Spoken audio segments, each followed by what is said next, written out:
Hey all, Tony Bing here, hello and welcome back to another video for Marvel Strike Force. Now today we will have a quick look at the kit for two upcoming characters to the game. Now the characters that will finish off the Wakandan team for us, so it is Okoye and also their legendary character Shuri. Now this information has actually came via Tony. He done a video on this earlier on after digging through the game files and actually finding this, so make sure before you watch this video you hit the link in the description to check out his particular video and also his channel as well, because without him we wouldn't have this information to cover tonight. So it's Okoye and Shuri anyway, so let's start off and look at Okoye's kit.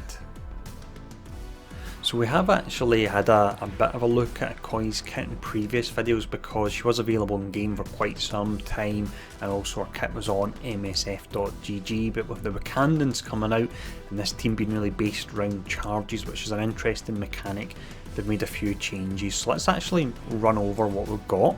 So we start off with the basic here, which is called Spear Strike. So with this you attack the primary target, and I'll mention that we don't have any damage numbers here at all, so you just say you attack the primary target for damage and you clear a positive effect. She has a controller, so that's why she's got the cleanse there, and also with this she gains extra focus for this particular attack, so she'll have a higher chance of clearing that positive effect from characters. Will it be high enough to actually remove the likes of a taunt from Thanos or some of the buffs from Juggernaut? I'm not quite sure, we'll need to wait till we see the specific numbers on that. Now next we have the special, this is Precision Strike. So with this you attack primary target for X amount of damage, you apply defense down to them, so you can then follow up with the likes of Killmonger or Black Panther, and that could be really nice. And with this as well you chain to one adjacent target for additional damage, and then finally, as is the case with all melee chains I think with the exception maybe Spidey, the counter attack will break the chain on this, so bit of a basic skill that one there, nothing too special about it really. We then have the ultimate, which is Aerial Impalement. So with this you'll start off by gaining a fence up, and it's important that you gain a fence up at the start because the likes of Gamora, she's got her ultimate where she casts the ultimate and then she gets a fence up after it, and it's wasted to an extent, so she gets the fence up first from what we can see, and then you attack the primary target, you do piercing damage, so that will negate armour, and you also charge your speed bar by a set amount as well. So that ultimate actually looks like it could be pretty strong. I'm hoping that's on a relatively low cooldown. It could be a really fun skill, that one. Now finishing off with Okoye, we have her passive, which is Dora Milaje. With this passive then you see the common trend between the Wakandan characters with the charges come into effect here. Now starting off anyway with the passive, you gain additional piercing damage, so I imagine that will apply to both the basic and the special. So for a controller it looks like she'll actually put out a fair amount of damage.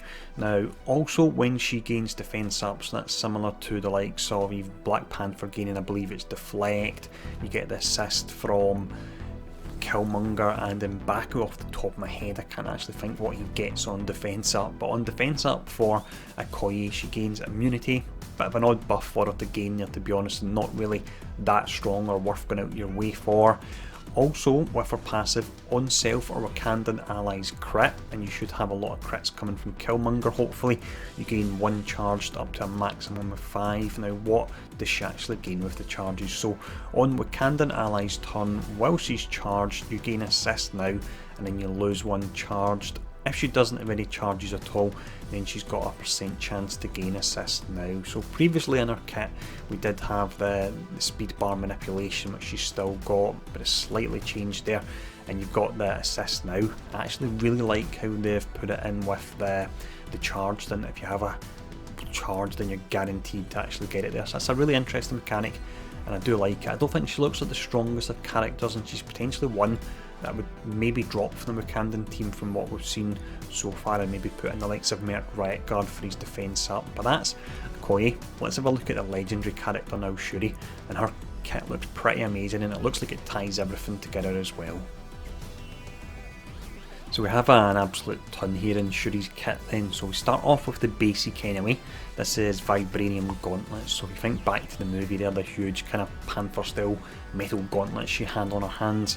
With these you attack the primary target and all adjacent targets for X amount of damage, so it's doing splash damage there, thinks of the likes of Quake or Rocket Raccoon, so that's nice. Also with this, you apply heal block to the primary target, and it says for X turns, so it could maybe be for potentially 2 or more turns. So that could be really nice for locking a character down. We have the special up next. This is called Instant Upgrade. So with this one, you apply defense up to self and all allies, and that will actually work really nice alongside Killmonger, and also I've mentioned Black Panther already, the bonuses they get from defense up, and actually Okoye as well. When I think about it, she'll get immunity as a result of that.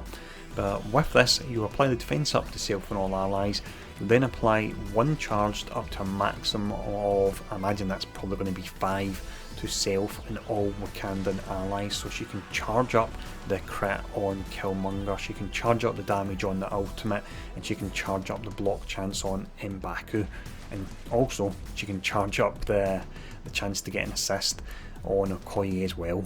Really pretty amazing. I'm hoping the cooldown in this one isn't too high and we can get it off relatively often. Now, just to finish up with this special, if it wasn't awesome enough already, you generate ability energy for 2 random allies, and then you also generate ability energy for 3 random Wakandan allies. So the way this is set up, yes, she's going to be strong putting a Wakandan team, but she could actually offer some pretty decent buffs outside of that team as well. But that's a special, looks pretty nice. For the ultimate, we have Kimoyo healing, if that's how I say it. So this is another really interesting one. With this, you heal the most injured ally for X amount of health, and then X of this character's max health. That's what we generally see now, and it really needs to be in there that you have a heal based on a percent of the character's health. So as the power creep goes up, the healing kind of stays on track there. With this as well, if that ally is Wakandan, then you clear 1 negative effect, and then you repeat the above 4 additional times. So you actually cast this skill 4 times. So let's say you have one character whose health's exceptionally low, you could potentially heal him the 4 times and get them all the way up to the same health as everyone else. Or if you've got a few characters, the health is all just really, let's say, in the midpoint, then you'll go through and you'll work your way up and you'll heal each of them, and as you heal each one, you then jump onto the next one and remove a negative effect and heal them. So that's really pretty amazing there as well. Now, just to finish up anyways, if all this wasn't nice enough, we have the passive, which is called Wakanda Forever. So with this, you start off on spawn, you apply speed up to self and all Wakandan allies. That'll be exceptionally strong on the likes of Black Panther, who's really fast as it is. Also with this, on turn you heal the most injured ally for a percentage of Shuri's max health. While uncharged, and you're getting the charge from the special, of course, you'll heal an additional ally for X amount of this character's max health, and then you lose 1 charged. On defense up, like the other characters we've looked at, you generate ability energy for self, and that will hopefully allow you to get your special back up quicker, which means you can then apply the charges to yourself and your ability energy again. So it looks like if you put it in a team of a few characters that have defense up, you've got M'Baku and again the Merc Riot Guard potentially, you could be getting a lot of ability energy and in turn charging a special and get into a bit of a cycle. Something I'm really looking forward to testing out there. Now, just to finish up with this anyway, in raids, self and all Wakandan allies gain X amount of health and X amount of armour as well. So it really does look pretty amazing, and from the look over what we've seen so far, I think when they say that the Wakandan characters could be one of the top raiding teams in the game, they very well could be right with that. Now, just to finish up anyway, in regards to actually unlocking Shuri, she is a legendary character unlock, and I would say her kit probably matches a legendary character. It's certainly a lot stronger than the likes of Iron Man, who really needs a buff. Now, legendary character unlock, you will require the Spider-Verse to unlock her. At this point, you should already have Spider-Man probably maxed out. You'll hopefully have Venom and Miles Morales because they had a ton of raids and special events running, so that leaves Carnage and Green Goblin. Now, Green Goblin, if you don't already know, is available in a story mode in the game. Just click on him and then click find and it will show you the particular node. And also Carnage, if he's not come round in rotation yet, you've noticed it, but he's actually available in the Alliance War Store alongside Pyro.